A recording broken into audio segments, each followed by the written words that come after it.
Welcome to the Warning Track Power Hour. I'm Andrew Scaff. He's Mike Werman.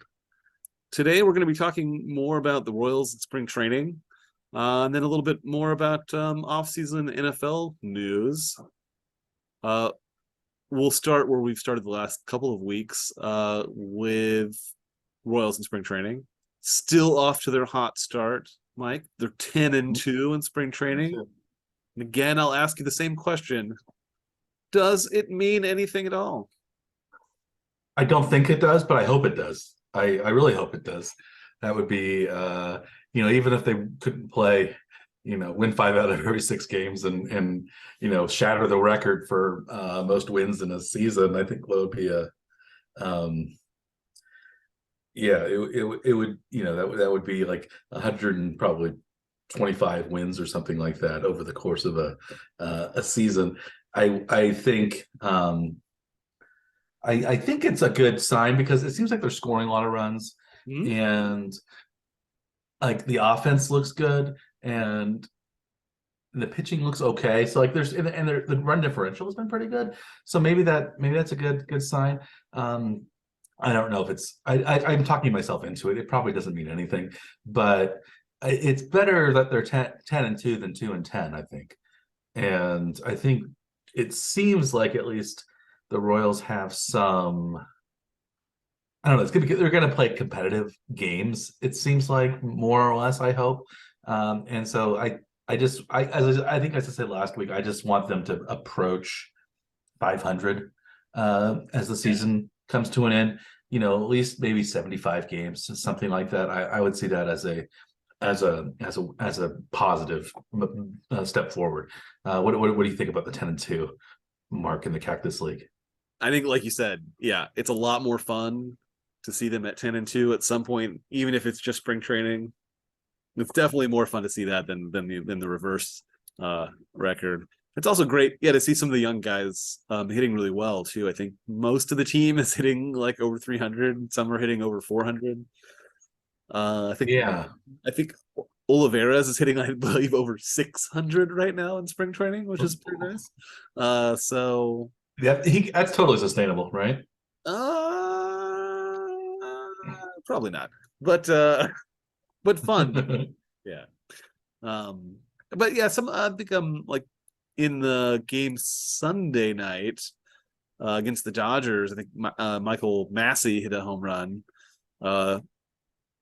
Against the Dodgers, they're pretty good. So that's always nice to see. Hopefully those kinds of things will at least build a little confidence. They're able to hit home runs off of real franchise or teams that are considered to be at or near the top of the league, if not the top team. So even if it is spring training, it still means something to them, at least, anyway. So nothing else. Confidence building for young players in a season where they're really going to be, giving the team over to the young players. So yeah, it's pretty good so far. Basically, as like you said, basically every regular player that seems like they're going to be a regular has had a fairly hot start on the offensive side of things, at least. You said Olivares is Franmil Reyes has been hitting well too, I think. He's batting .333 with a .412 slugging. I mean, .412 on base, 612 slugging, so a 10-12 OPS, and 1 home run, 5 hits and 15 at bats. So he's gotten more at bats. Like Olivares, he's only had 8 at bats, and he's 5 for 8. That's why he's 625. But still, Pasquantino is doing pretty well. It's only 9 at bats. Sal, has been all right. It's sitting around 400 too. Sal's at 313. Massey is 278, but he's a 667 slugging percentage to 2 home runs. So like Tucker Bradley he's hit home runs in the last 2 games. So he seems to be on the rise too. So yeah. I wasn't is Tucker Bradley a person who has a potential on the team this year? Not that I'm aware of. He was a AA, I think, last year. Okay. He's doing very well in spring training. Yeah. He is No, it's like Samad Taylor has done well too, because he was one of the guys that came over in the Whit Merrifield trade Yeah, last year. And he'd done well, I think, the last couple games too. So Nick Prado is hitting well. Like it's anybody, Kyle Isbell, you know, anybody Hunter Dozier even has not been Nate, terrible. Nate Eaton, I think, has been doing pretty well too. He threw a guy out of the plate, I guess, too, yesterday Yeah, defensively. So I forgot we had Eaton it's as a a. different it's a different Eaton. It's not Adam Eaton. It's No, a it's not Nate. Adam Eaton. It's Nate Nate Eaton, isn't Eaton. it? Oh He's yeah. he's a young guy, and he came up Well, briefly not last as year. young as not as young as you'd like. No, but I mean, he's inexperienced at the major league level, young, right? Yeah, he's 26. He had what he played for 106 at bats last season. Mm. So he wasn't terrible in his appearances, but only had They one had him home. playing like all over too. I think he played all three outfield positions and third base. Yeah.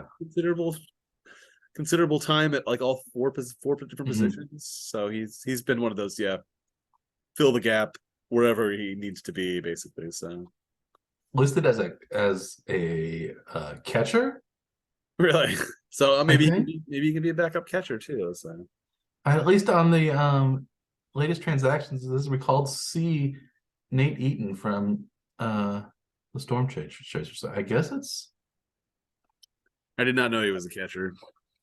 I don't I he didn't think he he was a catcher, but he didn't play catcher at all for the Royals. no, but they had Um, multiple catchers last season. I think they had three different catchers on the roster at different times. he's never played catcher. I don't know why they have C in front of his name then. Yeah. I don't think he's played catcher. Yeah, he's played second, but so he played second and third, center field, right field, DH, um, shortstop some, center. Yeah, so it goes like all three outfield positions, basically every infield position. You know, it's in DH for some reason. Why you would have your utility player play DH doesn't really make much sense to me. But I guess you want to give him a rest because he's playing every day someplace. But Yes, or maybe he just had to. Maybe somebody got injured and he just had to slide over. it could be. Yeah. I don't know. I mean, that doesn't really make a lot of sense. He played. Well, he only had six games as DH, so not too many. He even pitched in college some too. So he played for Quad Cities in High A. Do you know what all of the Quad Cities? all five of the Quad Cities. There are 5 Quad Cities. Wait, that doesn't make any sense. How does that work? I don't know. Was one added later? I think one of them. There's like a two Molines, maybe it's like Moline and East Moline or something like that, right? Davenport. And no, I can't. I don't remember. Yes, you're right. It is. Okay. So okay. So Moline and East Moline? yeah. So it's yeah. originally 4. Now it's 5. It's of Moline, East Moline, Davenport.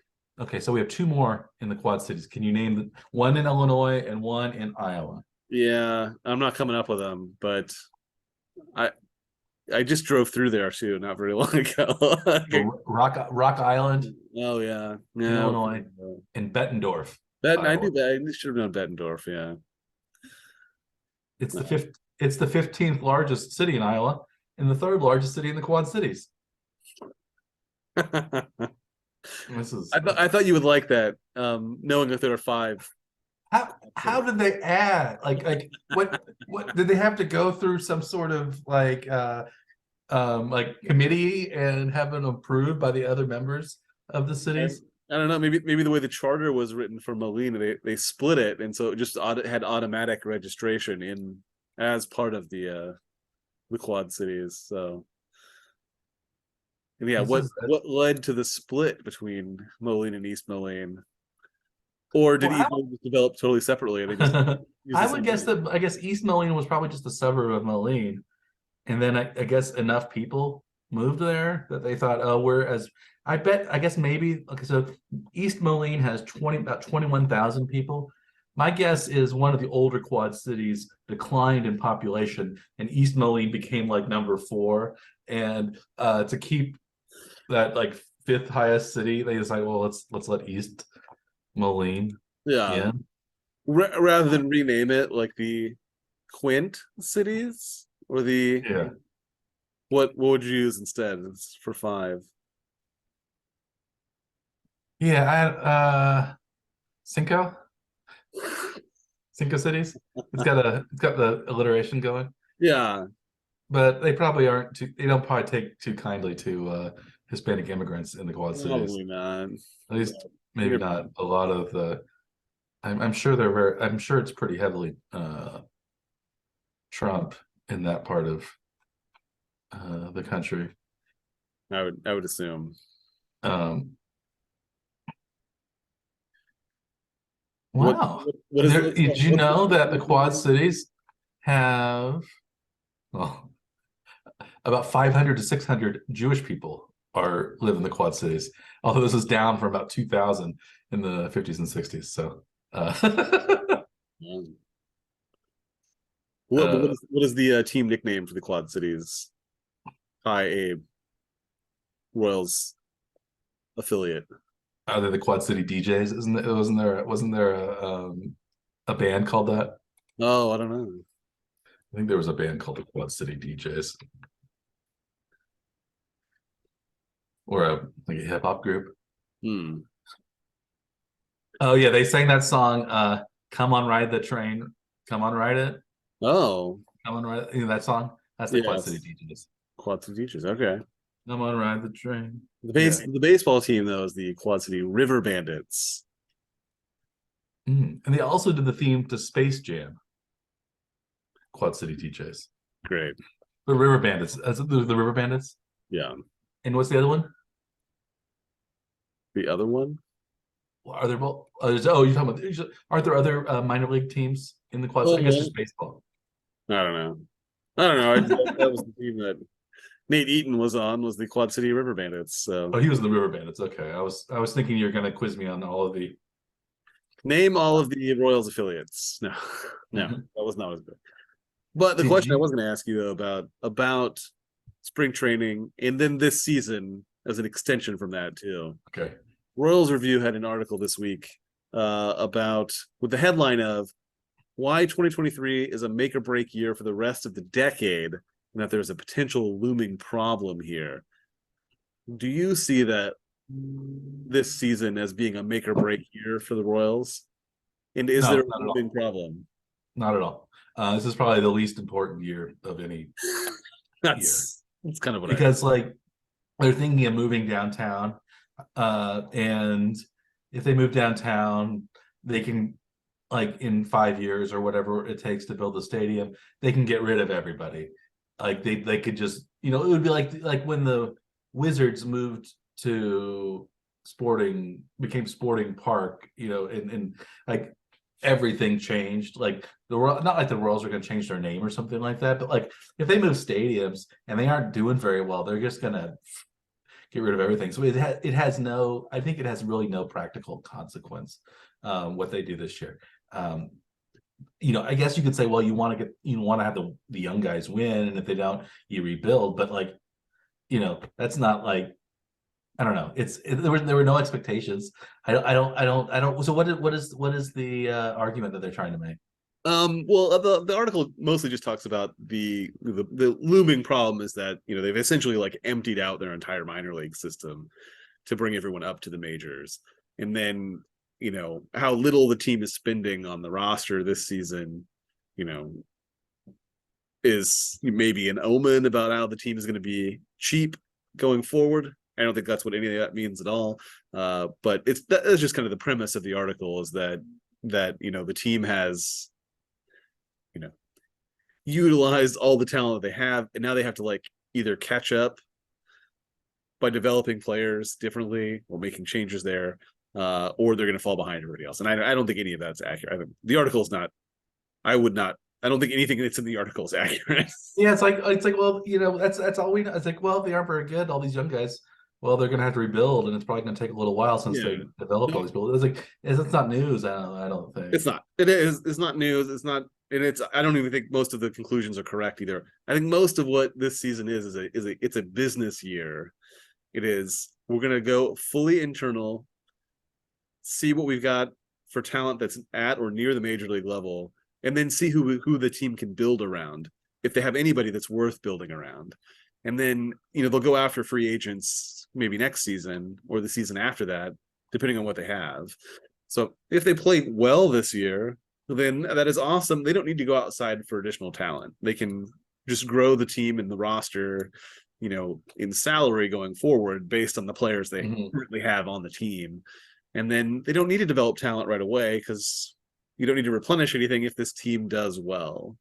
If the team doesn't do well, you need to just gut it and go out and buy a whole new team, right? So if they're saving enough money this year by having an inexpensive roster, by doing an all internal, reset, then they're not wasting money this season that they could be spending next year on better players that are available to them. So this is purely a transition year, and let's see what we have talent wise. That's AAA to major league level, somewhere in there, and they'll figure it out. If they players and they can test out all the strategies they want to try to use from the managerial level, and then whatever they're going to do at the minor league level, whatever changes they're making, there has to be pretty drastic changes that are coming anyway, because what they've been doing under Dayton Moore wasn't working at all for talent development. So I think we'll see a big difference this season, and hopefully they'll be able to evaluate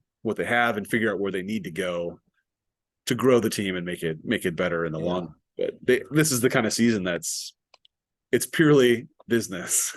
It's whatever happens, and it's not a big deal. It doesn't really matter unless they're good, and then it mattered, right?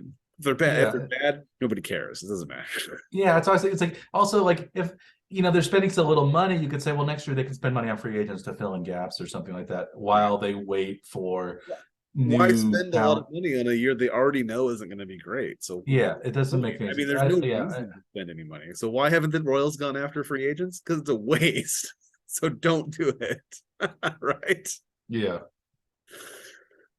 No, I thought the article was strange at best, but worth talking about, I thought, anyway. I think that article is as wrong-headed as adding the fifth city to the Quad Cities. I was looking up the Quad Cities, and East Moline, number 5, it is by far the 5th most populous of the Quad Cities. So why add East Moline?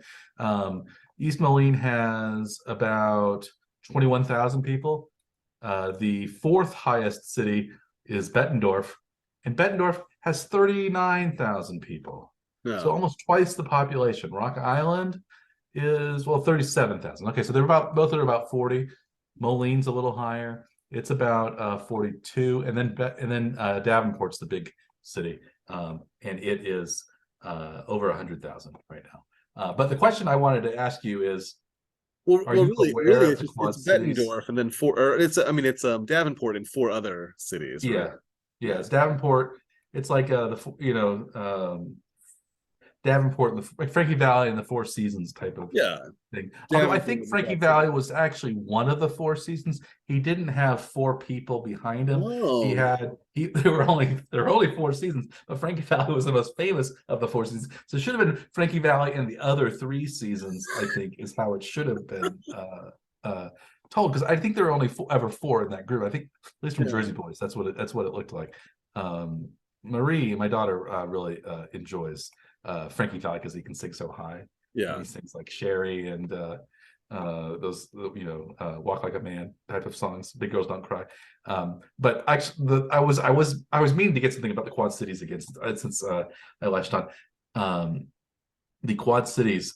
Do you have a very important sports history? Did you know that the first NFL game ever played was by the Rock Island Independents of the NFL, a charter NFL team in 1920? Wow. I had no idea. And Jim Thorpe played on that team. Really? Yeah, in the 1924 he did anyway. Rock Island Independence, and then I guess there were only 3 cities at one point. They were called they had an NBA team as well back in the 40s and into the 50s. What were called the Tri-City at that point, Blackhawks, named after of course Chief Blackhawk, the same guy who became the Chicago Blackhawks in the Black Hawk War, the Sauk Indian. Chicago Blackhawks would have already been around, right? Yeah. What'd you say? The Chicago Blackhawks would have already been a team. Yeah, they would have already been around. Yeah. Yeah. I think they were one of the original 6. Yeah, they were pretty early. I think the NHL started in the 20s, so they would have been around at the same time. And they were, so the Tri-Cities I guess they were just the Tri-Cities then. So I don't know which. I think maybe Bettendorf came along. I'm not sure which one of them came along. Because I guess it would be Davenport, Rock Island, and probably Moline. I think of Moline as a bigger city. But they are now the Atlanta Hawks. So the Atlanta Hawks got their start in what were then the Tri-Cities. Pre-Quad City, Tri-City. So they moved from Atlanta to Milwaukee to St. Louis to from the Tri-Cities to Milwaukee to St. Louis and then finally to Atlanta. Wow. Anyways, really? That team went through St. Louis too? I'm not sure I knew that. They were the St. Louis Hawks for a little while. Yeah. Wow. So how many franchises has St. Louis lost in football? Well, yeah. They've lost, I guess. They lost the Browns in baseball. They've lost then the Hawks in the NFL. I mean the NBA. Yeah. They've lost at least 2 NFL teams that I can think of: the St. Louis Cardinals and also the St. Louis Rams, which they only borrowed for about 20 seasons, I guess, from Los Angeles. I want to look up defunct St. Louis sports teams and then any others that you can think of? That's what I was thinking of anyway. But they probably lost some other. There was an NBA team early called the St. Louis Bombers. Very early. Negro Leagues, of course. An old NFL team from 1923, the St. Louis All-Stars. Early MLB teams in the National League, the St. Louis Maroons and the St. Louis Brown Stockings. I may be guessing the Maroons became the Cardinals and the Brown Stockings became the Browns. That sounds possible. What a maroon. Well, the Browns were an AL team. They became, do you know who the St. Louis Browns are today? I don't. They're the Baltimore Orioles. They became the Baltimore Orioles. And they actually originated in Milwaukee as the Milwaukee Brewers. That was the original Milwaukee Brewers that the new Milwaukee Brewers were named, who were originally the Seattle Pilots. They started the same year as the Royals, and then that's so weird. After 1 year, they left Seattle because it couldn't take it. Became the Milwaukee Brewers. Yeah. The Mariners came along not that much longer. 77, I think. I mean, that's not terribly long to wait for. Only 8 years. A little bit like with the Kansas City A's left, and then the Royals came fairly soon after. Yeah, but I mean, the A's weren't in Kansas City for that long. It was only maybe 15 years. Yeah, it was only. Yeah, I wasn't thinking it was that long. I thought I was thinking it was only like 10 years or so. Well, maybe it was longer. 55 through 67, so I guess 13 seasons. 13 seasons. So we split the difference there. I was thinking 15, you were thinking 10. So the Royals came in 69, so that was only 2 years after the A's won a championship not long after they relocated to Oakland. Mm-hmm. Yeah, they won. I in think 1970 maybe. Yeah, I think they won 3 in a row, 72 through 74. Okay. And they were in the playoffs. It's like so like they were good, and they weren't very good when they were in Kansas City. No. No. No, they were not. But they had a lot of like future stars, like Reggie Jackson and Catfish Hunter, I think.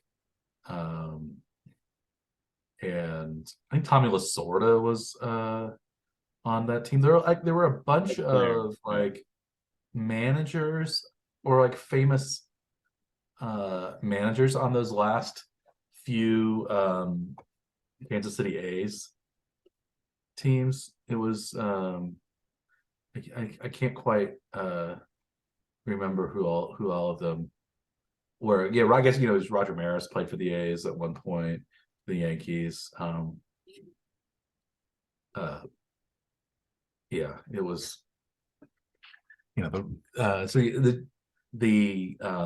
so are they thinking of moving the stadium back to kind of where the municipal stadium was, where the A's played? Is that a possibility, or is that not available anymore? I think so. I think the main sites that they've looked at are two sites, I think, inside the loop, the downtown loop on the north side, one on the west part of town, because there's not really anything over there. One on the east side, possibly over the loop, and then one sort of just northeast of the city hall, because there's mostly parking lots there right now, and mostly unoccupied space. And then I think there are a couple other spots that they've talked about, but I'm not sure how viable they are. So there are locations that it can go, but there's just too many things that have to be coordinated to figure it out without they'd have to have agreements with like all of the landowners, or somebody has to acquire all of the space. So it would take a lot of work. Yeah, trying to acquire any kind of space is not necessarily easy, but trying to coordinate for something that scale is especially when if you hold on to it, you think, oh, you're going to make a ton of money by selling it to the team. Or I guess you would say that's probably eminent domain at this point. It may become that, especially if there are any. But if they pick a site that there aren't any like current businesses or homes located, then I think they can do that without much effort. Just give fair market value to the homeowners or the landowners. Yeah, because it's going to be into the billions of dollars as to what they think the value of this, space that they're going to make into, right? Because it's going to be like a whole, not just a park, but all the associated businesses and entertainment district that they're trying to build around it too. So it's going to be a pretty big deal for the city too. Yeah. Speaking of fair market value, do you want to talk about the NFL beginnings of NFL free agency that we've had this past week or two? Couple of big moves for the Chiefs already, right? Yeah, big moves for the Chiefs. And then you want to talk about those first? However you want to do it, go for it. I guess we talk about the Chiefs first. So they released both. Oh, I guess they released Frank Clark from his contract. He was set to be owed $28 million, something like that. It was a very high number. On the cap this year. I think they lost about. I think they still owe about $7 or $8 million on the cap for Frank Clark, but that's much better than it was. Maybe they'll try to re-sign him for a lower deal, but he's now a free agent. He was very successful in the playoffs, maybe not so much in the regular season for the Chiefs, but helped the Chiefs to win 2 Super Bowls in his 4 years as a Chief. And then they also, big news, maybe even bigger, I think everybody knew the Clark thing was coming, but maybe the bigger news is that Orlando Brown, left tackle, was not given the franchise tag, which would have paid him 20-something million, close to 30, I think. $1 million as this year. They're trying to get a long-term deal done, but apparently, yes, that is too much. That one franchise year tag would have been too much money. That would have been his second year on the franchise tag. So Orlando Brown, it seems like, is, unless the Chiefs sign him very, very soon, right? The next week or so. I think they got about a week to work out a deal, and then he will automatically become a free agent if he's not signed by then. What do you think of those decisions by the Chiefs? I think it's purely business. I think for Brett Veach and the Chiefs, they're trying to figure out how to orchestrate their roster around the cap that they have for this coming season. And I think a couple of those numbers are going to be awfully high for them to get deals done at those numbers anyway. So I think they may still try to re-sign them, but it may be at a restructured lower number for this season, or they'll if they want the bigger payday, then it's probably not coming from Kansas City, unfortunately. I think the Chiefs have about $17 million under the cap right now, because the cap has increased to make $224 million. So I think their payroll's a little, plus their payroll plus their dead money is a little over 200 million, 207 million, something like that. But right now, I guess Patrick Mahomes has his big deal. He's making 50 million ish. They can restructure that to make more room under the cap and kind of push that money back to some other rainy day. And it seems like Chris Jones's deal can be restructured as well. I think he's going to be on the last year of his contract, and I would say that Mahomes is kind of on the Chiefs for 8 more years, something like that, right? Yeah, at least. This will be Jones's last year. I think restructuring Chris Jones and giving him a longer contract, I think that's a better investment than either Brown or Clark. Do you agree with that? Well, I think a lot of it may depend on what they've been scouting at the combine then too, as to what they think they can replace, possibly, or at least make up for part of those players anyway in the draft, because they do have a lot of draft capital this season. So they must think that they have another route to fill those roles, through the draft or through free agency. Yeah, there are a few tackles on that are available as free agents. I don't know. I don't follow other teams' offensive lines that much unless they're like a big name guy. So I'm not sure, because Andrew Wiley is also a free agent on the right tackle. So I guess the way the Chiefs have been kind of portrayed, at least, and maybe the number, I think the numbers back them up. At least the Pro Bowl voting backs it up. The 3 interior guys, with Humphrey at the center and Tooney and Trey Smith as the guards, are the strength of the offensive line, and the tackles were kind of the weak link. Not that they're terrible, but they were not as strong.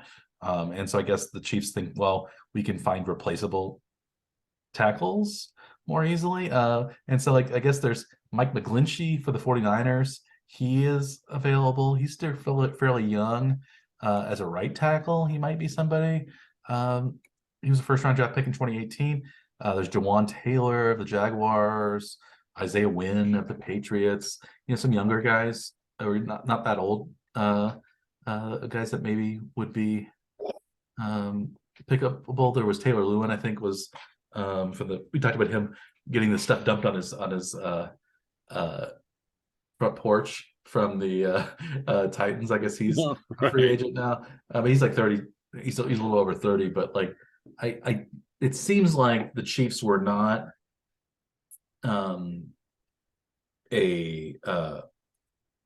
afraid to spend a lot of money at tackle. But when they wanted to get like Trent Williams, you remember a couple of years ago, and they gave him a really big contract offer, but the 49ers made an even bigger one and kept him. So like then they got Orlando Brown as a kind of sort of consolation price, and they thought maybe he could turn into something, and I guess they didn't think he had. At least not breaking the bank worth. The franchise tag value for this season for offensive linemen was $18.2 million. So they just have to find somebody less than that essentially. and this would be his second year, so it'd be on the second year it's higher than the first year, so I think it would be like maybe 22 million or something, and 21 it's there's like a penalty for yeah for multiple seasons, isn't there? yeah yeah I think it's a little high. Yeah, so like I guess they don't like that you have that people do the franchise tag 2 years in a row or something, or three. I think you can do it up to 3 years in a row.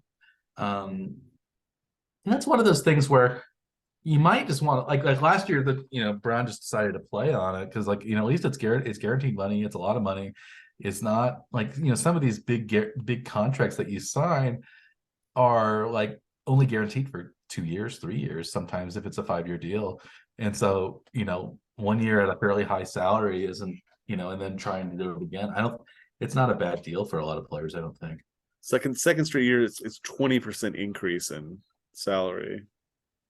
20%. So it'd be it was 16 million last year, so it'd be 20 million. 19, yeah.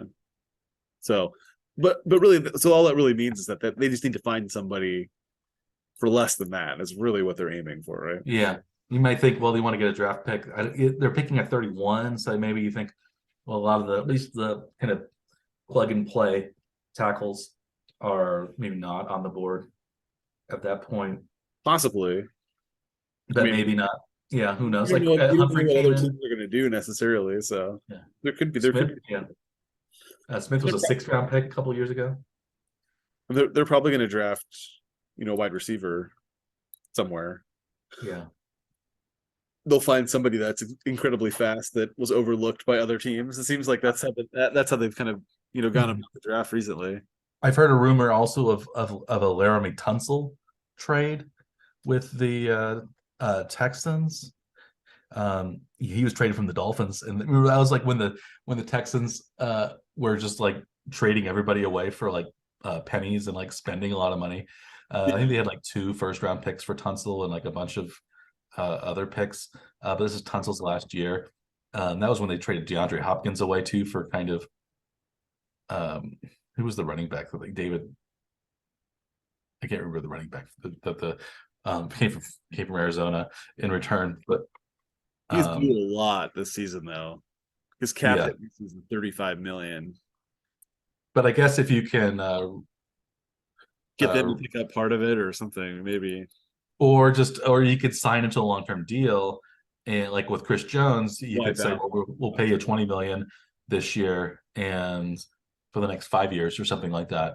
Maybe I would take that, but I guess there's also what you have to give up some draft capital for that, and the Chiefs certainly I don't think this year want to give up their first-round pick because the draft is in Kansas City. So you need to keep that first-round pick. So in some ways that maybe hamstrings a potential trade. Although maybe that doesn't really matter, but I would guess that having the draft in Kansas City and the Chiefs are already picking 31st, because I think the Dolphins had to forfeit their draft pick, so there's only 31 picks in the first round this year. Because of the Brady tampering. Yeah.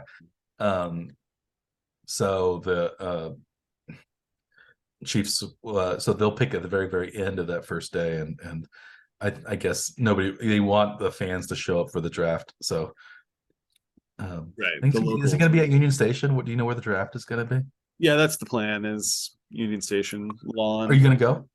I'm not sure. I may. I don't know. I just see how they're going to do it because I've seen like things about like having to like win a slot to go, but it seems like you can just walk around down there. I don't know if they're gonna fence all the off so you can't see it, or what. I'm not sure how they're gonna do it. Yeah, it seems like they have like a big crowd at those things lately, like or thousands of people. Enclose part of it for the draft then too, so it doesn't matter what the weather is like, or I don't know what they're gonna do. I mean, they've had the Amazing Race. They filmed from there also, where they've just like set up the whole obstacle course like on the lawn there, and so I mean they've used that site for other television appearances besides just like the terminal for parades, and after the numerous Kansas City championships of the last several years. Yeah, the last 8 years there have been 3. And if you count kind of league KC. conference championships, Yeah. there have Well, I was gonna say, been if you count Sporting KC, you can add another to that too, because they've won a title too. And then like the Royals 2014 and the Chiefs again. So like in 9 years, that's been 5 or 6 at least that our first city has. So that's a pretty I guess some people might not count MLS as a major team, but I think it's still pretty good. It's one of those things where in some ways the NFL has dwarfed everything so much. Like baseball and even the NBA are, like, at least in this country, pretty far below the NFL in terms of enthusiasm and widespread fan support. So it's the Chiefs. It's a good time to be a Chiefs fan for sure.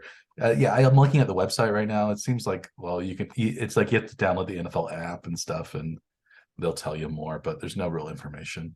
Yeah. I mean, the draft isn't until the end of April, so there's still time to figure out all of it. You can come to the new airport. You flew out of the new airport, right? What was that like? I've flown out and returned to the new airport. There are a few kind of interesting quirks to it, but overall it's much improved experience. It's a lot more walking, but there's a lot more to do inside the airport once you go through security.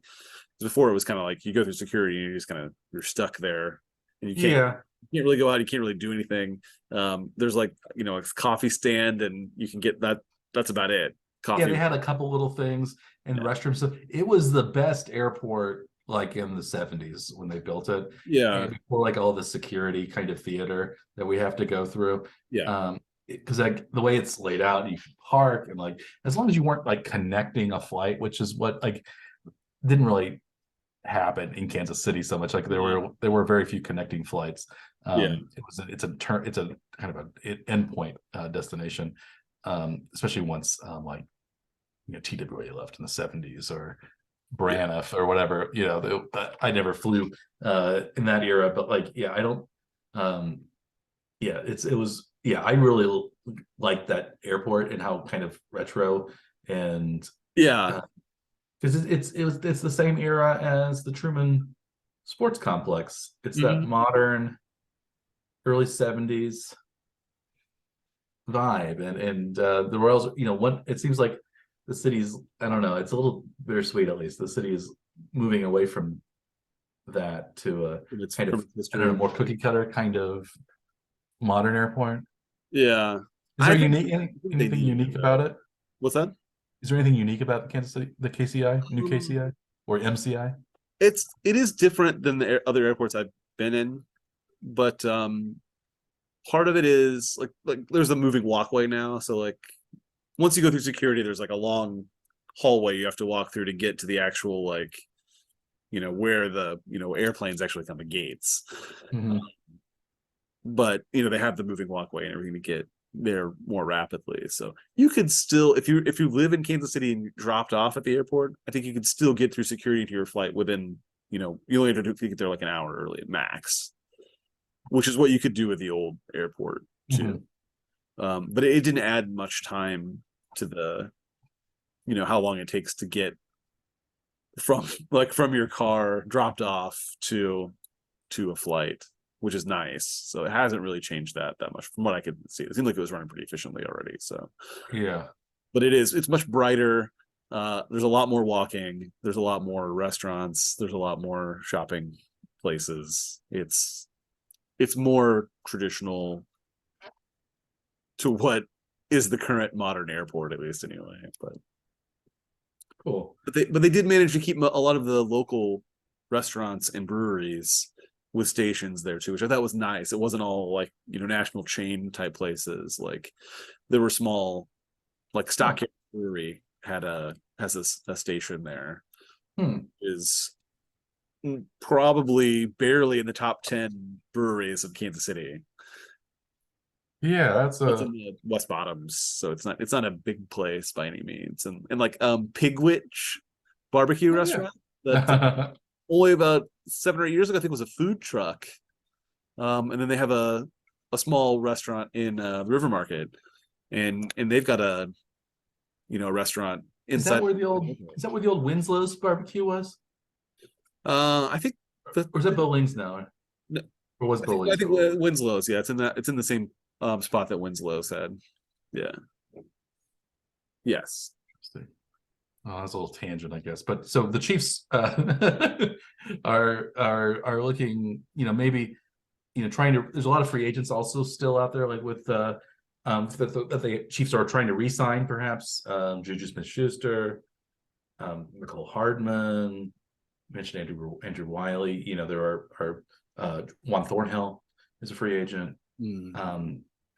But yeah, like you said, the Chiefs seem to be approaching this very, very business-like and not wanting to overpay people who are good, maybe even good players, but players who are maybe the market is overvaluing.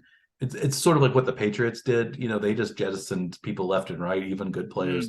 And it was like the Chiefs used to just grab these former Patriots that were on the downswing. It seemed like Belichick could tell like when players were going to decline just a little bit and would get rid of them. And he even wanted to do this with Tom Brady by bringing in Jimmy Garoppolo, but that never ended up happening.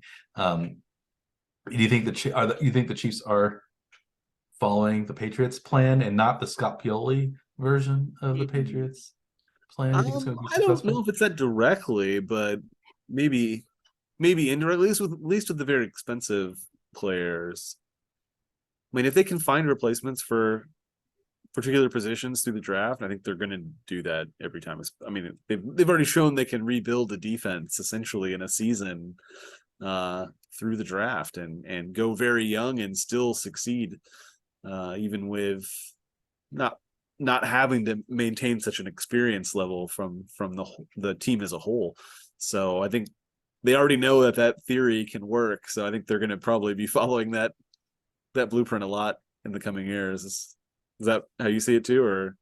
Yeah, I think so too. I guess it's because the Chiefs have been so good. Like, there's a lot of rumors out there that the Chiefs are going to sign some big splash free agent to make a splash trade. Like, I've heard like Derrick Henry to the Chiefs. Have you heard that one? I heard that he may be available through trade, but I can't imagine the Chiefs. There have been some mentions of the Chiefs as a potential top destination for Derrick Henry. Because we are shopping apparently Clyde Edwards-Helaire for draft picks because of the emergence of Pacheco, and I think McKinnon is a free agent as well. So you might have some room there, but it seems a little strange that you think that it would be the Chiefs would pick up Henry, but I had seen that somewhere. I'm trying to find the article that I saw. I would be very surprised if that's Chiefs as but it's one of those things where like everybody wants to go to the Chiefs because they're gonna maybe win, you're very competitive for the Super Bowl. So you get like Odell Beckham to the Chiefs, DeAndre Hopkins to the Chiefs. Do you think any of those big options are gonna be a possibility? I wouldn't expect any of those. I'd be surprised if they add anybody splashy.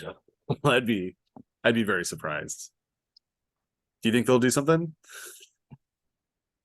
I think they will be. It'll be surprising. I think they'll do something that you wouldn't expect. Tom Brady. Yeah, as the backup, or as the new he can't be the new quarterbacks coach because we have Alex Smith. It wasn't Alex Smith. We talked about it last week. I can't remember who the guy was. He was the assistant quarterbacks coach. But I think Alex Smith is coming back though, isn't he? Isn't he coming back as a coach of the Chiefs? Alex Smith. There were rumors. It was David Girardi is the coach. Not to be confused with David Garrard, the former Jacksonville Jaguar quarterback. David Girardi is the new quarterbacks coach. Yeah. Yeah, Alex Smith was I think Adam Schefter even reported it, but I don't think Smith necessarily wants Oh to yeah. No, the Chiefs haven't hired Alex Smith as quarterback coach. Yeah, it's David Girardi. They hired a few days ago, or maybe a week ago or two, in the wake of Eric Bieniemy's leaving to Washington. We also have another Chief departing to Washington, Marcus Kemp. Do you think that's a good thing for Kemp or a bad thing for the Chiefs? If it means he's going to play more, it's great for him, right? Because he just didn't get very many opportunities here. No. It seemed like he was going to get much opportunity, even if he was other players weren't there. So it didn't. I don't know if the team valued him as a potential replacement for any of these, free agents that may be departing. No, I think the idea was if he would have, he had the opportunity years ago to make the Chiefs roster and was kind of seen as a fringe candidate most of the time and made a good special teams player. But those are, it seems like especially that is a position, even if you're pretty good, the idea is that, well, after a few years, your minimum salary goes up and up. Somebody who is 4 or 5 years younger is going to be cheaper, and maybe if they aren't quite as good, they're at least somewhat as good, and it's only special teams. So maybe they'll tackle a guy a yard later than the original guy would, or something, or it's one of those every dollar kind of counts, and sometimes you want to spend your money on the players that play the offensive and defensive snaps. But speaking of spending all the money, you want to talk about some of the big deals that have been? It seems like the Chiefs aren't spending like crazy, but there have been some teams who are spending like crazy. We had, I think, the first domino in the quarterback carousel to follows David Carr to the Saints. I think $35 million a year, something like that. Yeah, was it 140 million total across 4 seasons, I believe? Yeah, 4-year, 150 million. It says 50 million. Okay. 28.5 million signing bonus, 100 million guaranteed. So that's not a bad payday for Mr. Carr. Does this make the Saints the favorites in the NFC South? I suppose, but I don't know if that means it's good, that they're going to be a good team. But I mean, they were second in the division. Well, but everybody was second if they weren't first in that division. Everybody was 7 and 10 or 8 and 9. But the number one team in the division had a losing record, and their quarterback has retired. So by default, that I guess that makes them the favorite, but that doesn't mean they're going to have a winning record either. So I think Carr's record as a starter isn't great. No. But does that come from just being on the Raiders, though? Is that his fault that he was on? The Raiders have been, in the last 2 decades at least, one of the more inept franchises in the National Football League. So it's maybe not Carr's fault that the team is bad. Carr is I'd say, he's not a terrible quarterback. He's the level of, I don't know, Kirk Cousins, maybe somebody like that. Is he, maybe a top 10 to 15 quarterback in the league, top, something like that. Well, we'll talk about Carr. So Carr signed for about 35 million. That seems to be the going rate for like a decent quarterback now, which is kind of crazy. Geno Smith also signed for about 35 million a year, only 3 years from Seattle. Who is older? Do you know? Geno Smith or David Carr? Derek Carr, right? Geno Smith is 32 years old. Okay. He was born October 10th, 1990. Your birthday. Yes. Not my I was not born on your 12th birthday. Year, yes, though, yeah. Derek Carr. Did I say David Carr? You did say David, but yeah. Oh, David Carr is his brother, so David Carr is older. Yeah. But, Derek Carr is actually a few months younger. He was March 28th, 91. So Derek Carr is actually younger than Geno. by about 5 months. Like that doesn't really matter too much, but No. I got confused with Derek and David Carr, the brothers. David Carr, of course, played was the number 1 overall draft pick and played for the Texans and was on a lot of bad Texans teams. And it seems like his brother has been on a lot of bad Raiders teams. I think his brother has had more success, however. So those each guys got 35 million. Carr for an extra year over Smith, who had his kind of breakout season. And then we also learned today. I did like the stat though about Geno Smith made, I believe, a combined $17 million in his first 9 seasons in the league, and now he'll get paid double that for next year. Right? I think that's kind of cool, at least anyway. Good for him. Mm-hmm. They need a quarterback. It seemed like he had a good year at the right time. That's great. I like to see, players that are successful actually get paid. So that's great. Yeah, good for him. And it's the NFC, so anything is possible in the NFC because there are so few good quarterbacks in that conference. He had some good seasons in the past, but they seemed like they were always like ended in an injury of some kind where it didn't help him get a long-term contract or the opportunity to be a long-term starter either. So he had kind of a falling out in New York. He was sort of backup in a lot of other places. He was backup for the Chargers. He played for the Giants briefly. But he didn't play. He hadn't been a starter regularly since 2014. Mm-hmm. And he got kind of put to the side after kind of a not so great rookie and second year. Maybe a little like Zach Wilson, coming in lower. He was a second round draft pick, I think, than a first round draft pick, but he was the first quarterback taken that year, I think. Maybe the Jets are still looking for a quarterback. Do you?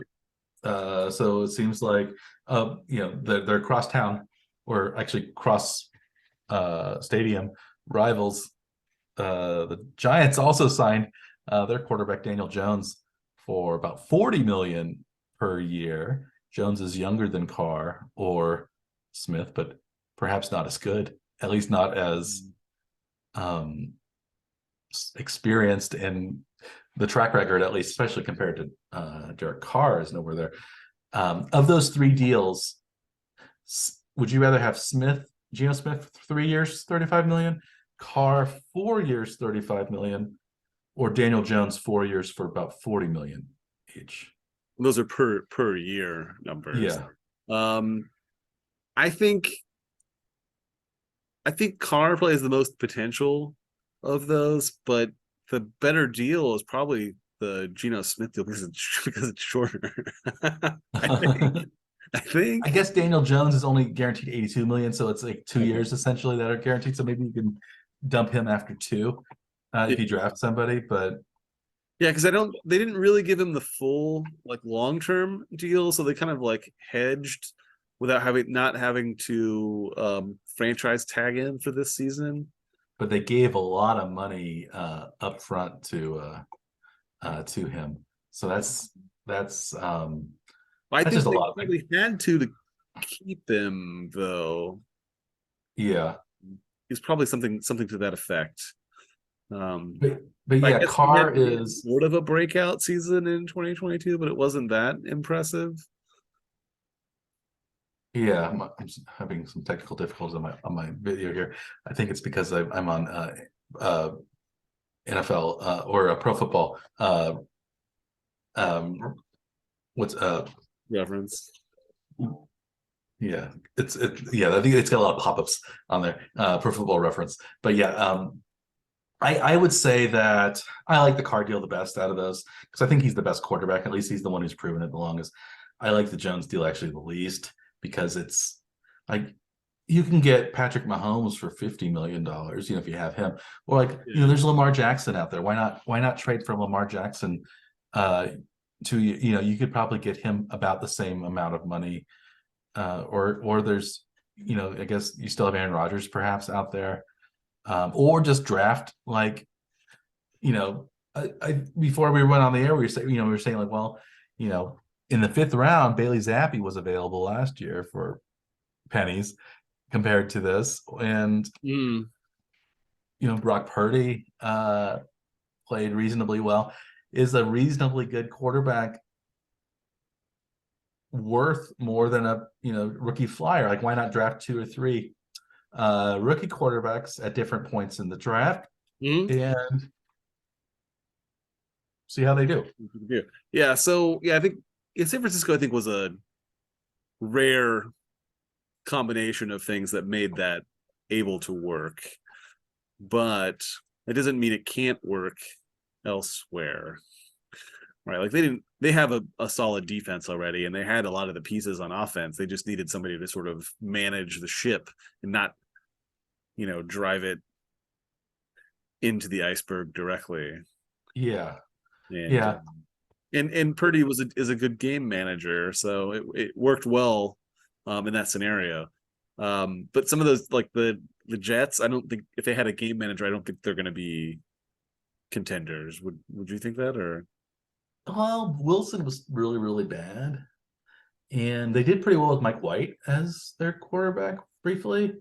Flacco didn't do so well. I would say if they had a step above, they'd be pretty good. But again, it's the AFC, so like there are, I think, diminishing returns possible. Like, even if you get a lot better at quarterback, you're still running into Buffalo, you're still running into Cincinnati, you're still running into Kansas City, of course, maybe even the Chargers or the Jaguars, who have probably really, I would say, all 5 of those teams have quarterbacks that are better than any of the quarterbacks available, except perhaps Lamar Jackson. But Lamar Jackson is injury prone, to say the least, perhaps.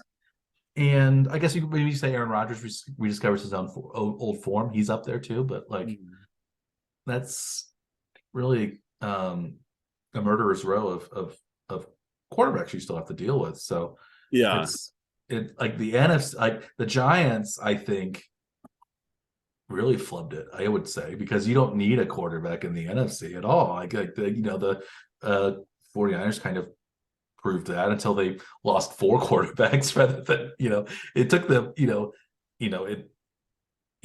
Daniel Jones, I think, threw for 15 touchdown passes last year, and he ran for several more, but like maybe, I guess they see it, like maybe Dable sees a kind of Josh Allen Jr., but I don't. 40 million is pretty steep. It does seem awfully steep for a quarterback that's had one okay season. Not a great season by any means, but at least okay. Maybe it's great in comparison to some of his earlier work, but still not 40 million a year, I would think, for value. I wanted to we'll continue our kind of would you rather kind of conversation. I have right now this isn't the cap hits necessarily, this is the kind of combined salaries of all of the quarterbacks for next season. For the current teams. Number 1 is Aaron Rodgers. He is he's going to make a salary of 50.27 million. Number 2 is Russell Wilson, 48.5 million. Kyler Murray, 46.1, Deshaun Watson, 46 million, and Patrick Mahomes, 45 million. Wow. So those top 4, though, that's kind of rough. Which of those quarterbacks at that price would you rather have? Rodgers at over 50, Russell Wilson at 48 plus, or Kyler Murray or Deshaun Watson at 46? Well, I think Rodgers probably, maybe on the field, maybe the best of those quarterbacks, but then is the off season or the what he's going to talk about all the time worth some of that money though too? You'd think that Russell Wilson has to bounce off of the bottom there too, so like looking forward rather than back, you'd think he'll have to have a better season next year. The other 2, Kyler Murray and Deshaun Watson, I don't know what they're going to do. Like I expect probably injury prone seasons. I don't know that you're going to get much out of either of them. Would you, yeah, which kind of off the field issue would you rather have? Well, Kyler Murray is recovering from an ACL injury where he's maybe going to miss part of the season next year. Yeah. And he has those kind of issues with, just playing video games and not studying, and kind of like Jamarcus Russell had, but he got that big, huge contract. And then there's Deshaun Watson, who is just a nightmare in terms of PR and potential liability for him, and like the what lawsuits are contract going that to you come have up. to pay.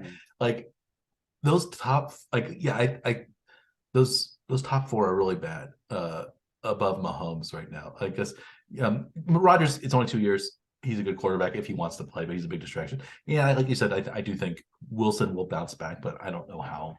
Yeah, did you see that article and stories about Russell Wilson's last couple of years in Seattle? About how he tried to get his coach fired, and he wanted Carroll fired, and had a huge number of coachings like personnel around him at all times that were like his guys, and like demanded an office, and he has his own office in Denver this year. I don't think he's going to have it next year. Yeah. Well, it sounded like they made a point of talking about that with the new coaching hire to make sure that the sort of groundwork was laid to not allow any of outside personnel and offices and that such is all over apparently. So yeah, it's like Major League with Roger Dorn, almost having him as your star player, as this sort of prima donna whose best years are behind him and who's not playing as hard as he used to. And it's and even worse because it's your quarterback rather than just your third baseman. And it's like one of those sort of situations to me. And of those top quarterbacks, like the self-awareness is lacking in all four of them.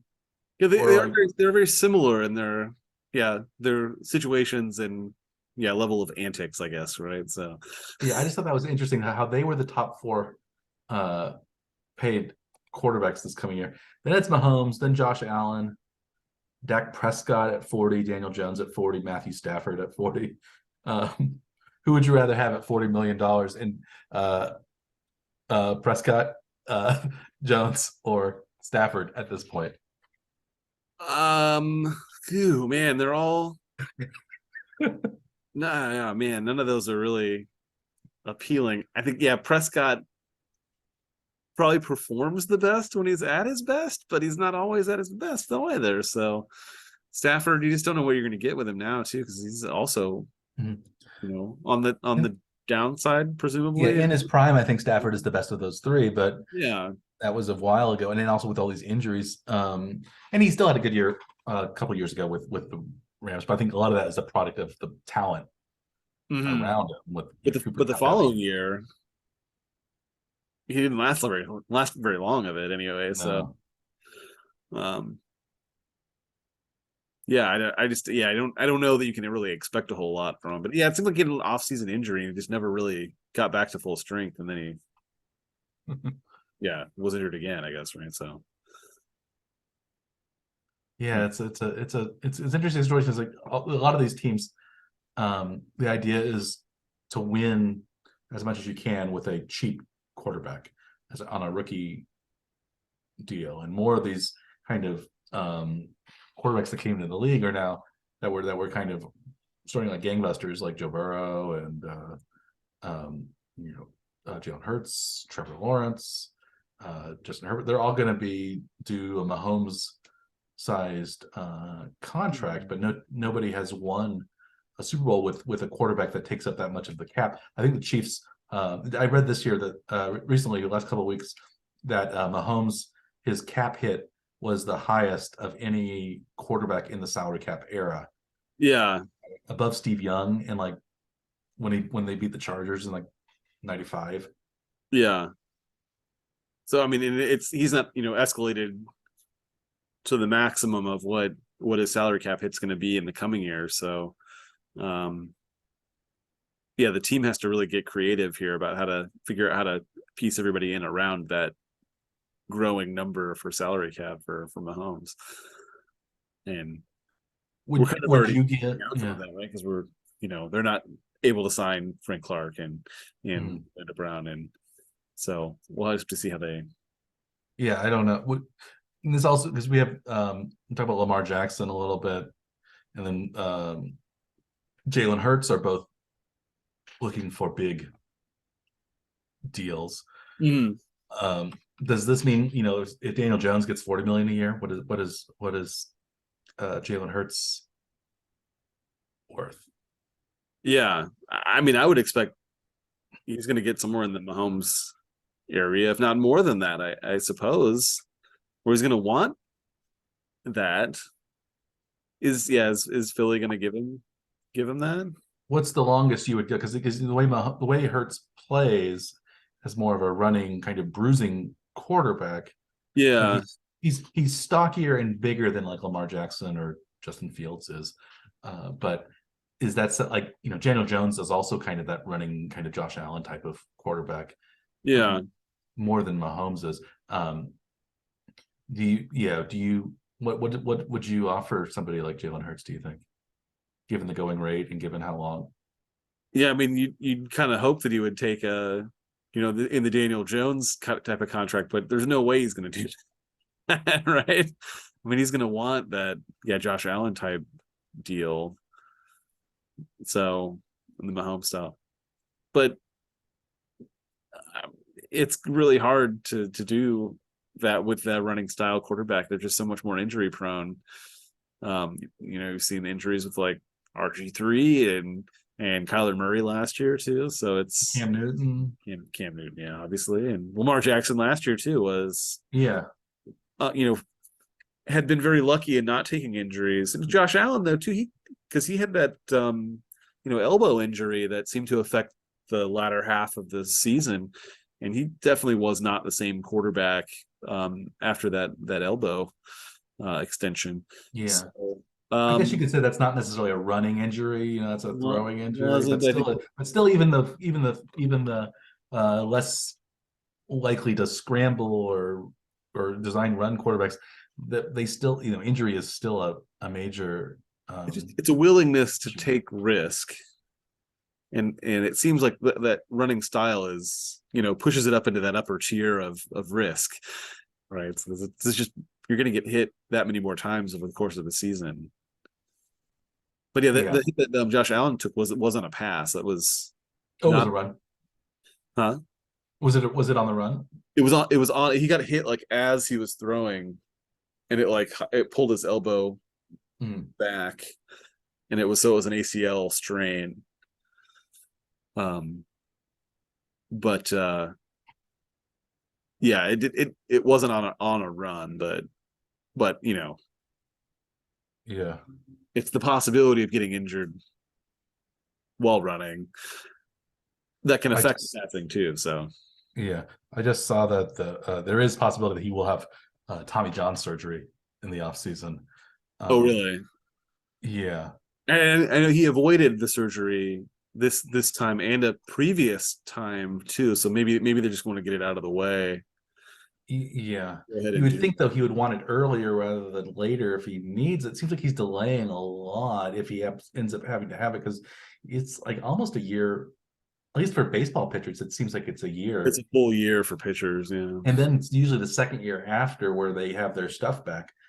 I guess it's a little different for football. You don't have to throw curveballs and things like that. But it's Didn't Stafford have Tommy John surgery as well? Sure. I know Purdy was supposed to have his Tommy John surgery right after the season was over, but they had to delay it because he was still having inflammation.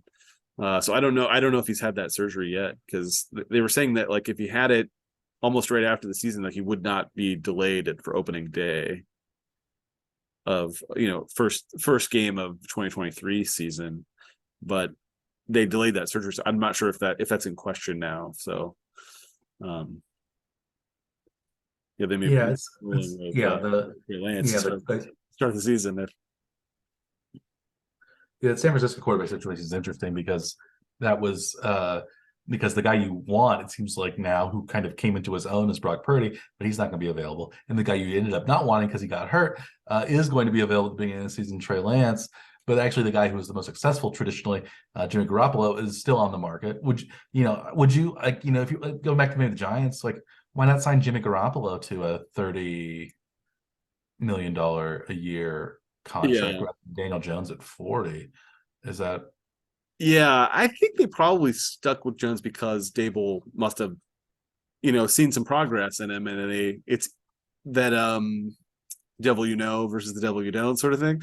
They've had a lot of time with Daniel Jones, so I mean, they probably have hopefully a good working relationship. So, as long as he sees him as coachable and not a lost cause, then I'm sure maybe gave him a little more just to make sure he would stay, so they can keep working together. But the Giants need so many other guy. Yeah, so it seems like Garoppolo I think he'll end up on a roster, probably starting quarterback for next season. But I don't care though.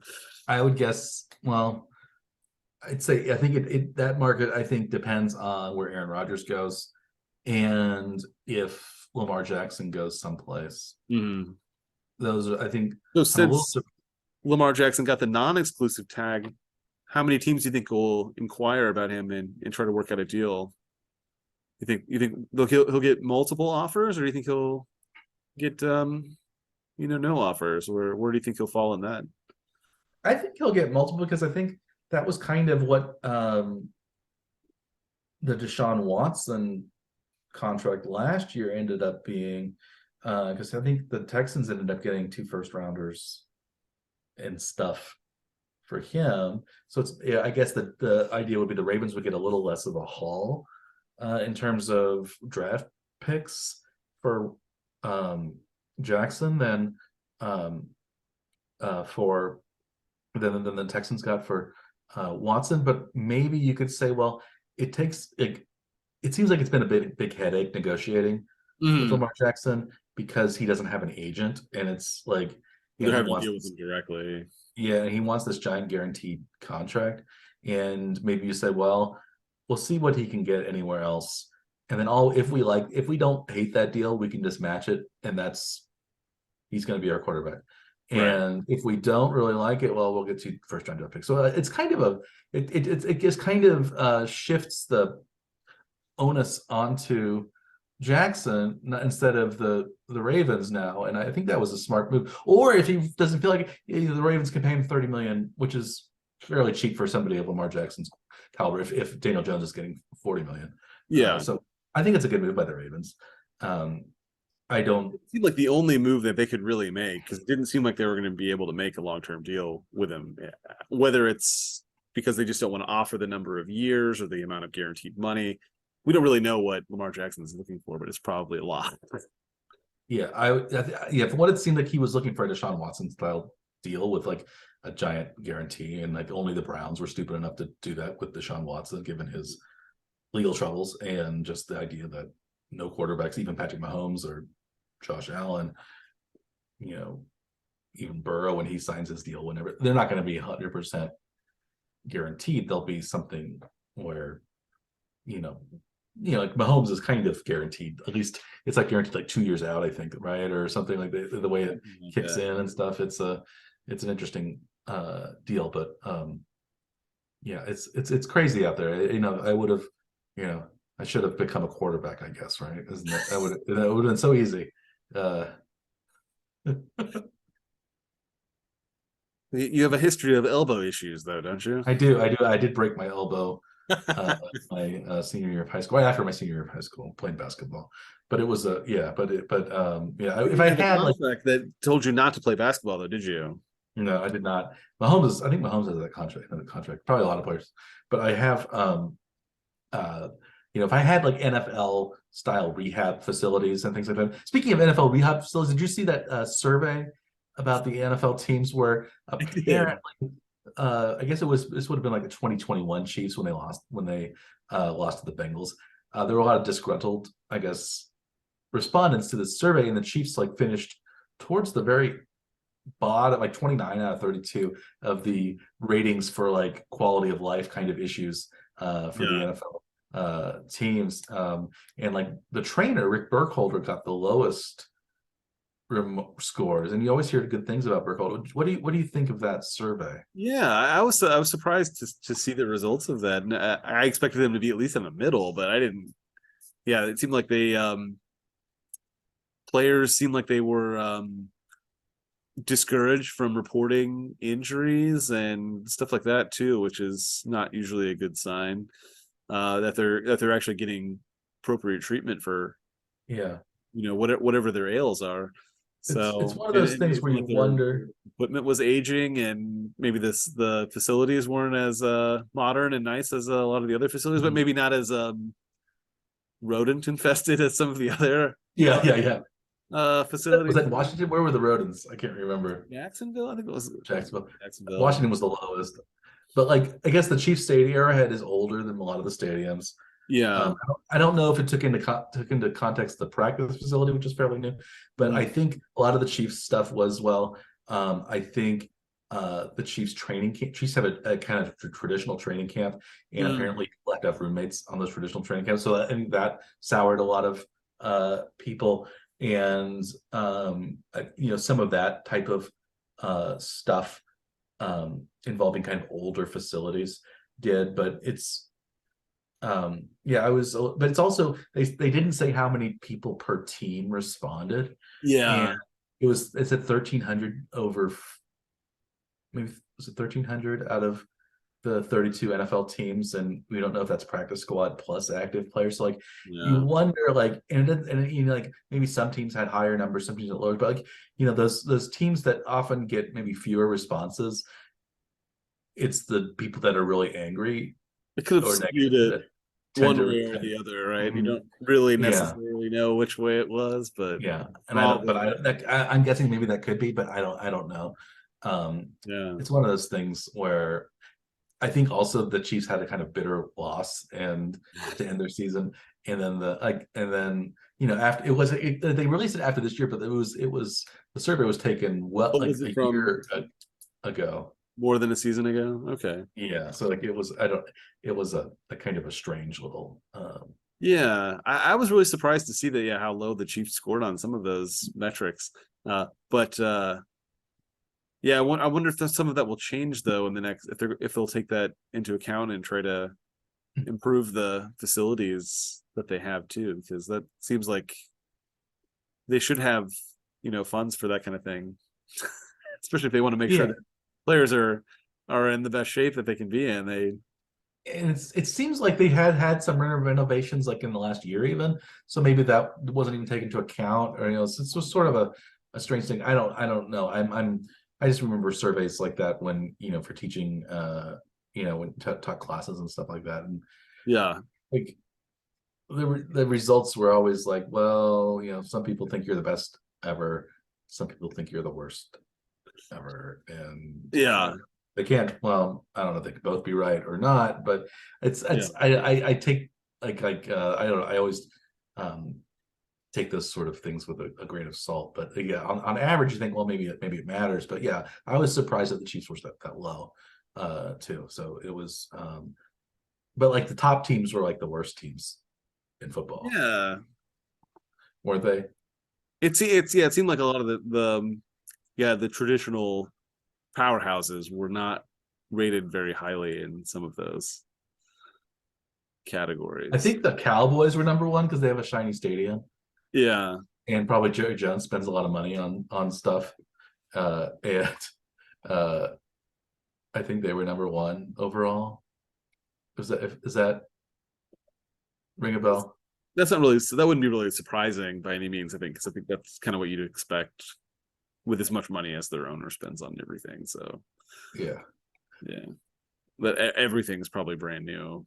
They probably have access to like whatever they need or want. Were you surprised to see the Chiefs scoring lowly? I would have guessed, just given their success, people would be happy on a successful team. And judge accordingly. But maybe it's like, again, it depends on who fills out the cards. Is it for somebody who got cut? Like, the week Yeah. before, or like was on the practice squad where they thought they were going to be, like there are so many in so many motivations for saying certain things about your job. You don't know who responded. In a way, it's like you don't even it's 32 different teams, but you don't know who responded. How many responded to which team. It's I would have liked a number of responses per team, Right.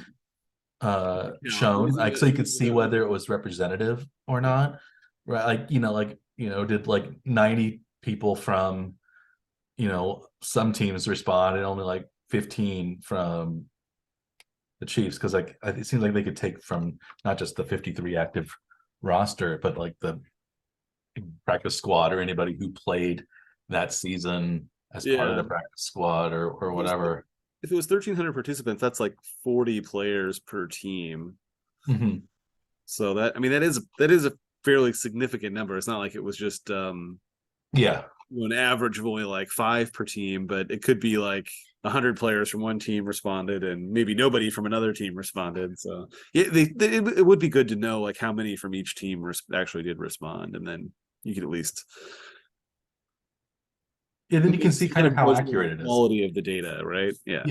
If it's you're getting 50 from each team, you can think, well, that's most of the players who are responding. But if it's only 25 out of 50, that's that's should be hit and miss then. And then it's like you said, probably it's people that are likely who have either very high remarks or they have an axe to grind.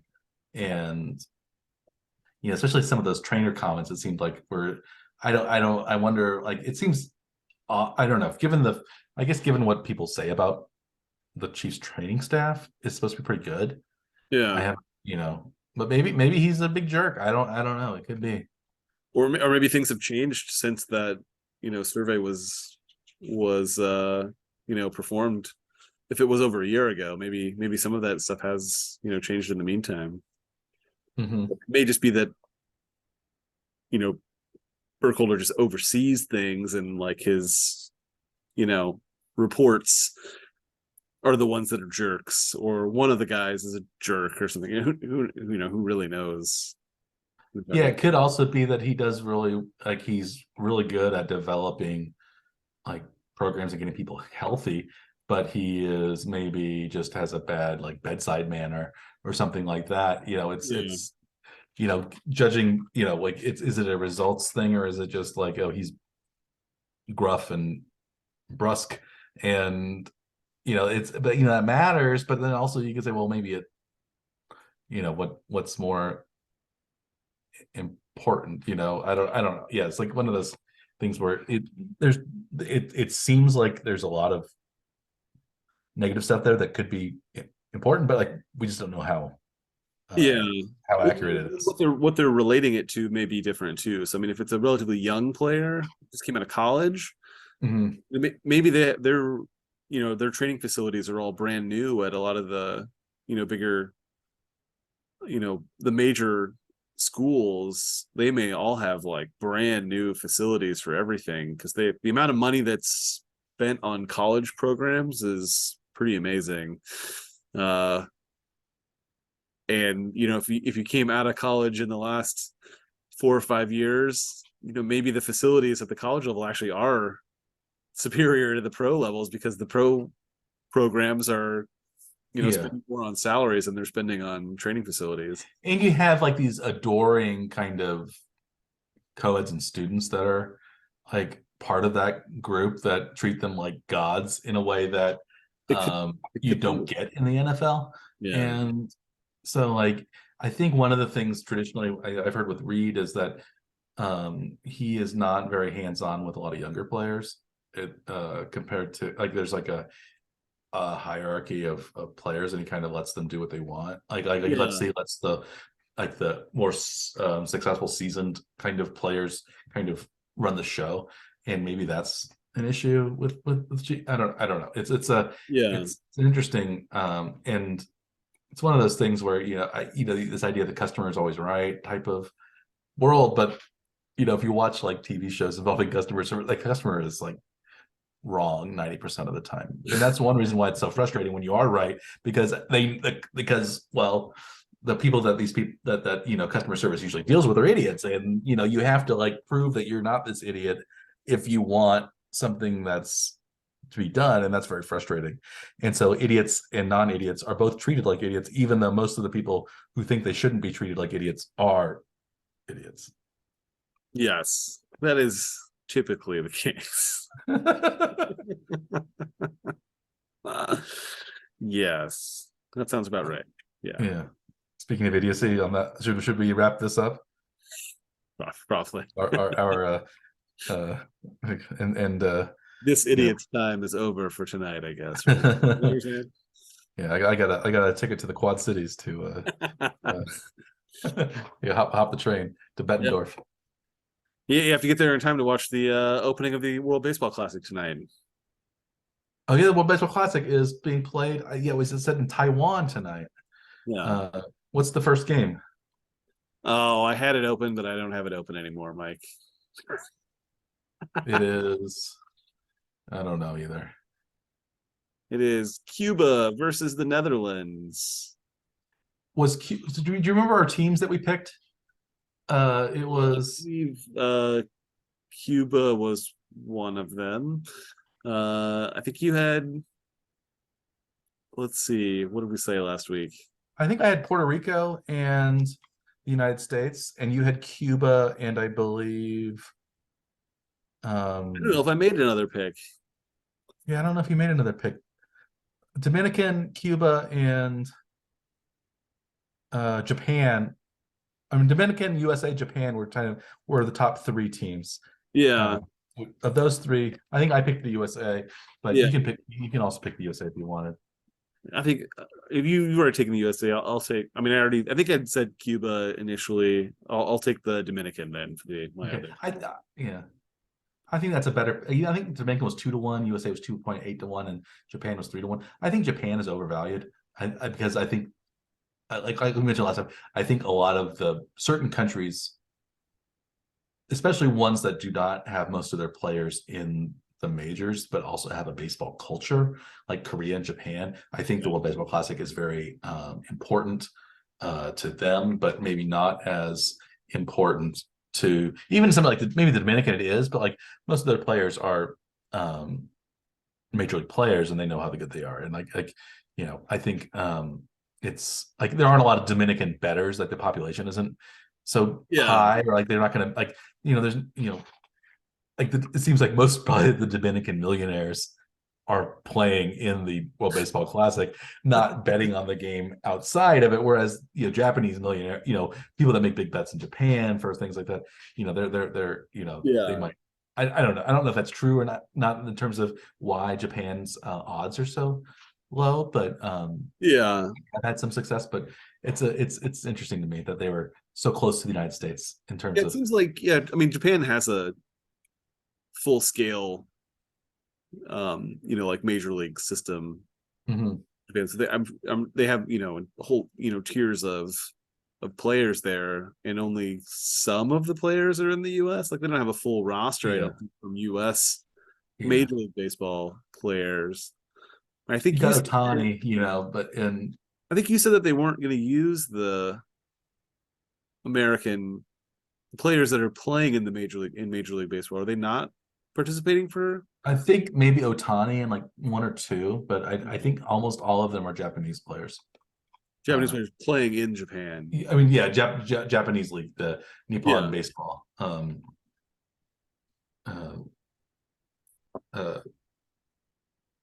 I think like Korea is like that too. The roster, Yu Darvish, and there are a few. But I'd say, all of the pitchers, it's only Yu Darvish, who is, I think, a major leaguer, and some of the position players, the outfielders, but most they're only out of like the 25 or 20, however many there are. They're like 5 or 6 major league players on the Japanese team. So and one's Ohtani, who's like maybe the best player possibly. Maybe it's so funny that the Angels have perhaps the two best all-around players in baseball with Trout and Ohtani, but they can't. And had the manager who may be considered one of the great geniuses of baseball, Joe Madden, until they fired him last season. So even with that amount of talent and management skill, still we're losing that many games and not making playoffs even, right? So pretty surprising. Yeah. So speaking of spending money, so Ohtani is making $30 million this year. He was offered he agreed to a $30 million and so not go to arbitration. So that was the highest salary anybody had ever agreed to that could be offered to arbitration. Really? Yeah. Do you think Ohtani next year, 2024, will make less or more than Daniel Jones? Ooh. So yeah, does he have another arbitration season, or is that? I think he's a free agent. Then he will make a lot more than that, I would think. Would you? Yeah. Would you He's pay? worth basically two whole players, just in general, because he can pitch and hit both, and there's really no one else that does that. So he only takes up one roster spot, but they get essentially a starter and a position player for that same salary. So he should make a lot more than the Daniel Jones, I would think. He's already making 30 million in our arbitration season. Yeah, I saw they said Ohtani could get a contract worth $500 million. So I don't know how many years that would be. 12, maybe 10. You want to spread it out. Like one of the things about baseball is because it's a guaranteed contract. So you really just kind of want to do, even if you aren't going to pay them, they're going to play the whole time. You want to spread it out over the number of years. So like you want to give them you'd rather do a 13-year, $50 million than 12 years, even though or 10. It's a different set of incentives because without the salary cap and things like that. So I would think that Ohtani is like that. Like you said, he's an all-star pitcher and an all-star hitter, and he's like he's Babe Ruth, and it's incredible. And so I would say that he's worth whatever. He's Babe Ruth in an era where the average player is considerably better than the average player of Babe Ruth's. That's right. Well, true. Yeah. I guess, he's not, I guess you can say Babe Ruth was so much better than the average player. I think he hit by himself more home runs than like a lot of teams hit. Like in earliest when he hit like 60 home runs and like right after he stopped pitching or, was still like kind of pitching too. And Ohtani is, he's in an era where there's like, when there's like a world draw of talent. And it's not just white Americans playing. It's incredible. Yeah. Maybe that's a more upbeat way to end it. Looking forward to the World Baseball Classic. We are also going to be looking forward to March Madness. I think the next time we meet, the brackets should be announced. We have the NCAA conference championships going on this weekend. Are you paying attention to any of those conference tournaments? I'm gonna go to the Iowa State's opening game because it is here in Kansas City.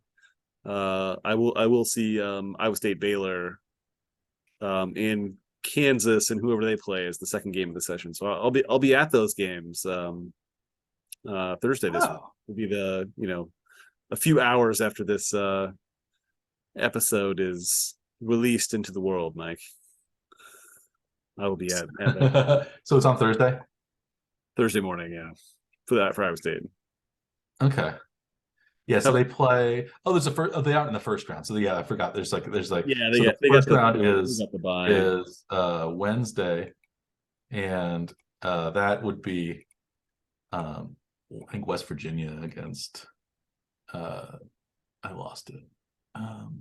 But anyway, so they play on Thursday, and KU They They don't probably know play who they play. Whoever wins one of the whoever other. wins one of those games. Yeah. Are they the number one seed?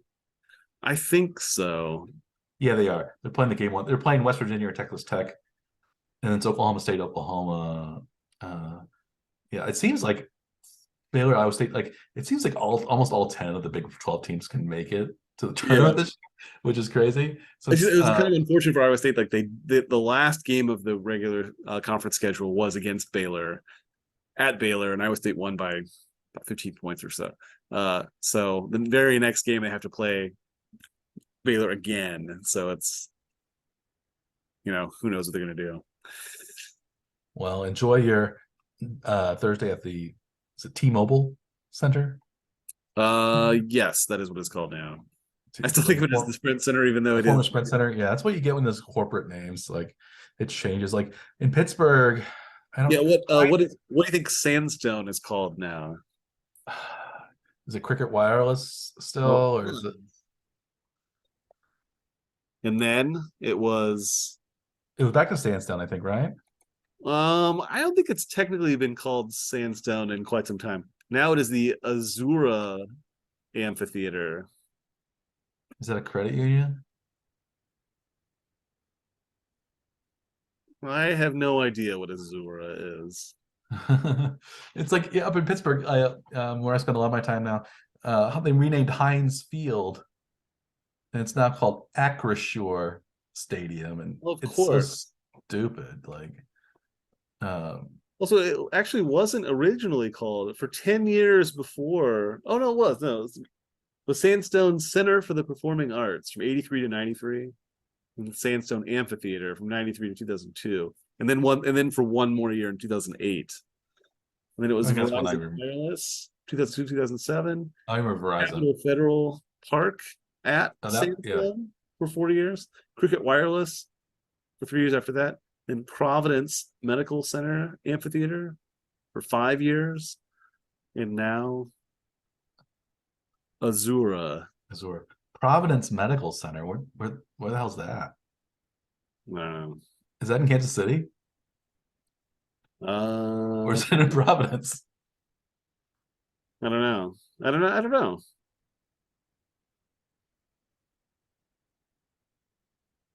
I'm looking that up. I don't know. I guess there's a Providence Health Center in Kansas. It's one of those things where it doesn't matter what the name of it is to Kansas Cityans, it will always be Sandstone, even though it hasn't had that name for quite some time. Yeah, that's what MJ always talks about Pittsburgh. Like she says, "Oh, this is what Pittsburgh people call whatever it is." Too. It's like, well, yeah. So like, I don't. Yeah, Heinz Field is as I said, Acrisure. So I mean, I looked up Acrisure. It's an insurance company, headquartered in Grand Rapids, Michigan. Yeah, what is it? Is it who's the Great American Ballpark? Is that Was that Cincinnati? I just assumed that was what they called it. They didn't it's insurance, isn't it? It's Cincinnati insurance. Great American. And then GEHA, like I don't want, like, if you're an insurance person, like I don't want my premiums going to stupid stuff like naming rights. No. Like, well, and I think we talked about this one other time, is that I think the Chiefs GEHA is the worst of all of them to be spending money, because it's for government employees, and you don't usually get it's not like they need to advertise. Yeah, unless it like spins off like Geico, which was originally government employees, does, but maybe it was originally like a government company, but the offering is to people that aren't government employees, to whoever. So you might need to advertise to get your name out there so people would know to even like talk to you. But I don't know why a government insurance agency needs to advertise, because I think you just get their option. I don't think they need to. I don't understand why they need to advertise. I don't like that at all. Yeah, well, maybe we had a idiocy, then it was Shohei Ohtani, now it's back to idiocy with stadium naming rights, which always sticks in my craw, because I think most fans dislike whoever the stadium is named after, and it doesn't bring much goodwill. I guess you're just getting your name out, but like it's like it's just jerkface stadium is what it is. And like, I guess if it's like it's like Heinz Field, big local company in Pittsburgh, the ketchup people, or Target Field in Minnesota. It's a Right. local big company. Ford Field. If it's the biggest company of the area, it's the most famous company of the area. You sort of understand it, but like if they had like Hallmark Stadium or something in Kansas City, it would have been understandable. But like, or Sprint Center, even, because it's the local business. But now it's T-Mobile, so everything's leaving. So like, it's another one of those. And Sprint hasn't been owned by Sprint. It hasn't been like a local ownership for quite some time because it was purchased by a Japanese banking firm that SoftBank bought it many years ago. I think it hasn't really been owned locally in quite a long time, even though they still, it's seen as a local company even though it isn't, right? And like T-Mobile also spun off. And they also own the rights to the Las Vegas arena. It's a T-Mobile arena instead of T-Mobile Center. Okay. So like, it's like, why do if you have these multiple, like, it doesn't even have a unique thing. So I don't know, but maybe marketing, insurance. Yeah. I don't like any of that. I don't either. I liked it when they were just called War Memorial Stadium, or named after the local beer company, Soldier Field or Busch Stadium. Because that's Soldier Field, right? Yeah. There's a George Carlin bit about this difference between baseball and football. It says baseball is played in a park. Let's go to the park.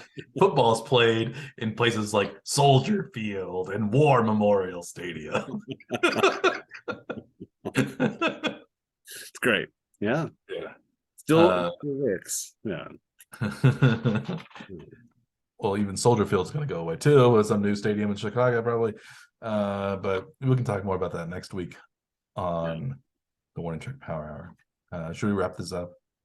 Sure. I think we've had another stimulating and exciting off-season discussion. Off-season of both the major sports that we watch, but still it still is basketball season. So we'll talk about that next week, and we'll talk more about the World Baseball Classic, more about NFL free agency, Major League Baseball, spring training, and stuff. Quad Cities updates and things like that that you're all waiting to hear. We didn't know if we're going to add a sixth city in the next time. Yeah, they can't be the sex cities. Hex cities doesn't sound good either. So like, there's they have to jump to 7 if they want to be so like that's why they don't have a sex tathlon in the Olympics, or a hex tathlon. So hex, like the prefix. The hex cities or sex cities. Anyway, on that note, as always, I'm Dr. Mike Werman. He is Dr. Andrew Scaff. We are the Warning Track Power Hour. Please like and or subscribe to our plethora of delivery options of WAPO, and please, as I said, like or subscribe, and we please tune in next week to another exciting episode. And until then, happy off season. I guess you can watch the XFL. The USFL is coming back soon. We haven't resorted to talking about those things yet, but we probably will in a week or two, given the dearth of real material in these off seasons. But it has never stopped us before, so who knows? Still, we wish you the very best, and until next week, we wish you good day.